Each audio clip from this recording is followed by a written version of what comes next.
Hello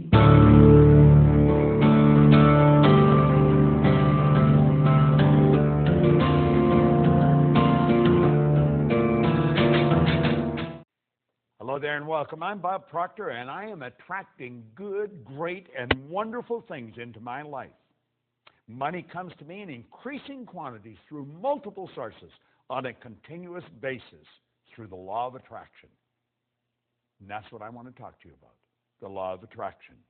See, the underlying law that regulates supply in the world of effects has two important phases. One is desire, and the other is expectation. I want you to imagine that you're fishing. And you may have never gone fishing. You've certainly seen people that have gone fishing. And you take and you get the line all fixed, and boom, you cast it out. And as soon as that plug hits the water, bang, a fish strikes. Now, you got the fish on the end of the line. But you are never going to have that fish if you don't reel it in. Well, you see, when we desire something, we are instantly connected with the invisible side of whatever good we desire. It's expectation that reels it in. Now, most people don't understand this, and they attract what they don't want rather than what they do want. I remember years and years ago, I got a bumper sticker that said, "Expect a miracle." And I kept looking at that bumper sticker, and I kept looking at it and looking at it, and I got to the point where I was expecting something so good to happen in my life that I wouldn't be able to explain it. You see, I come to realize that a miracle is a word, Voltaire said, it's a word that we invented to express the known effects of unknown causes. It's something that's so good that's happened to us that we're at a loss to explain how it happened. I want to explain how I attracted something into my life that literally changed my life, changed my business, but it changed the lives of 200 or 300 million people as well. I got a phone call on my cell phone, and it was a very garbled message. I had difficulty understanding it, and I didn't delete it, but I just kept hitting the pound or the hash and leaving it there in the phone. And one day, my phone was full. So I thought, I should empty this thing. I think I was in an airport at the time, so I sat down and I took all the messages off one at a time and wrote them all out and then deleted them. And I phoned Gina Hayden, who's worked with me for the past quarter century, and I said, Gina, I think this woman's name is Glenda, and I think this is the phone number. It sounds like an Australian phone number. Would you phone now? There's something about a film. Would you phone and see if the number's even the right number? Now, I'd had it on my phone for a good month. And so at any rate, a couple of days later, or maybe even later that day, I forgot now, and I'm talking to Gina, and she said, well, that was the right message. Her name was Glenda, and you had the right phone number, and there's a film crew in from Australia, and they're shooting this film, and they really wanted you in it.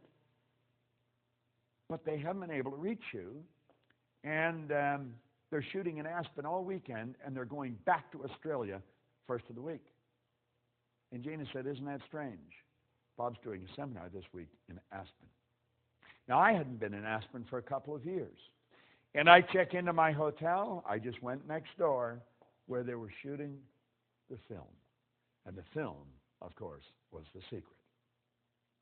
And you know, all of a sudden, all over the world now, people know Bob Proctor, and they know about the work that I do, that I love doing. I believe that I attracted Rhonda Byrne into my life. But I also believe Rhonda Byrne attracted me into her life. And you see, the secret I attracted. I expected something big to happen. And I'm going to tell you something. I expect something even bigger to happen. Now, the law of attraction is it's a law that many people now are very familiar with. And of course, I think that the secret has probably communicated that law better than anything that I have come across in all the years I've been in this business. They deserve, the people that put that all together, deserve a lot of credit. A lot of people think I made it. I didn't make the film. I just sat there for a couple hours and talked, sharing what I knew. And a lot of good things have happened. Now, the law of attraction is not a primary law. The law of vibration is the primary law. See, everything in the universe vibrates. We literally live in an ocean of motion. I want you to look at the walls that surround you. You think those walls are solid. They're not solid. Nothing is resting. Everything is moving. A body in a coffin is moving. Now, you may think that I'm sniffing something, but I'm really not. If you go into a funeral home and pick up the remains and look at it through a microscope, you will see particles of energy dancing right before your eyes. Now, if it wasn't moving, how would it ever change to dust? Well, you see, you and I have a brain, and our brain is an electronic switching station. And our thoughts activate brain cells and control the vibration we're in, and the vibration we're in controls what we attract into our life. Now, this law of attraction is a phenomenal law, and I think the law of attraction, as it's brought out in this series, it's very well done. And I would encourage you to study into it in some depth, because everything that comes into your life, you attract into your life. Now, you may be saying, does that mean that I have a cold, that I sat and thought I'm going to get a cold? No, it doesn't mean that at all. But you did attract a cold. You see, I don't think you sit and think I'm going to attract a cold. I think you put yourself in a very confused vibration. There's a law of gender. It decrees that all seeds have a gestational and incubation period.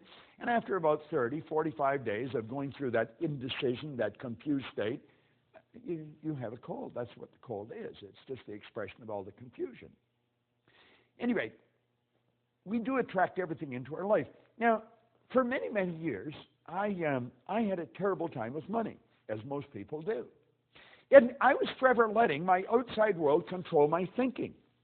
So my outside world was dictating what I was going to attract. Now, I didn't have any money. I had debt, and I'm thinking debt, I attract debt. If your goal is to get out of debt, you're going to stay in debt forever. Because whatever you think of, you attract. And you'll say, but I was thinking of getting out of debt. I don't care if it's get out or get in. You've got to start seeing what you want. In a previous lesson, we pointed out that you don't work on cold if you're cold. You work on heat. See, cold is the absence of heat. So you work at creating heat. Well, if you want good in your life, quit trying to change the bad. Quit trying to get rid of the bad. Let it go. Let the dead bury the dead. Let it be part of the past. Start to see the good that you desire. Visualize it. See it as present in your mind. The second you've got the idea in your mind, you've got it intellectually. The second you internalize it, you've got it emotionally. And then it's only a period of time until you attract it physically. Attraction's a very powerful process.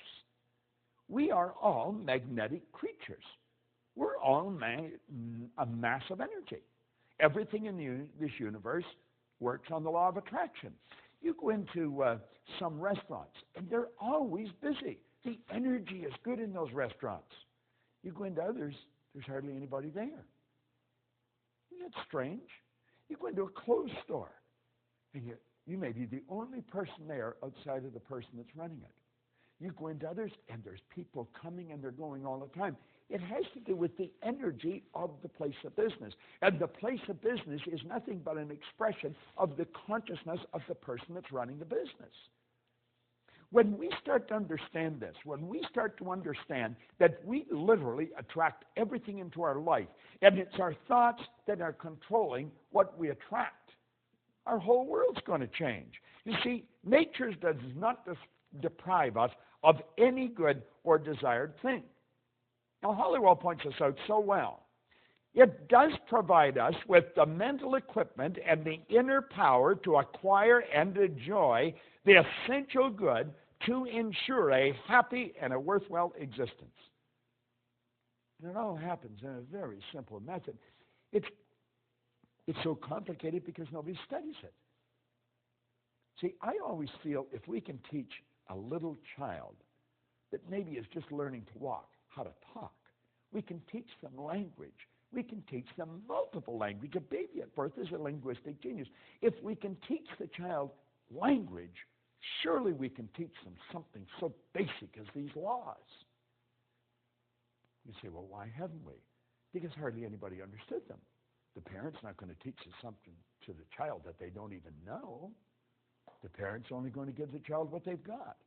You see, what you don't fix, your kids are going to inherit. You should put a big sign on the refrigerator, attraction. Put it on the outside of your bank account. Hang it in your mirror where you put your makeup or shave in the morning. Put the word attraction everywhere. And start to realize whatever you want, you'll begin to attract. That is an absolute law. This isn't just my idea. It is an idea that I've fallen in love with. And I want to recommend you fall in love with it. Study these laws every day. Now keep in mind, this video series is just an overview of these laws. Get into it in depth.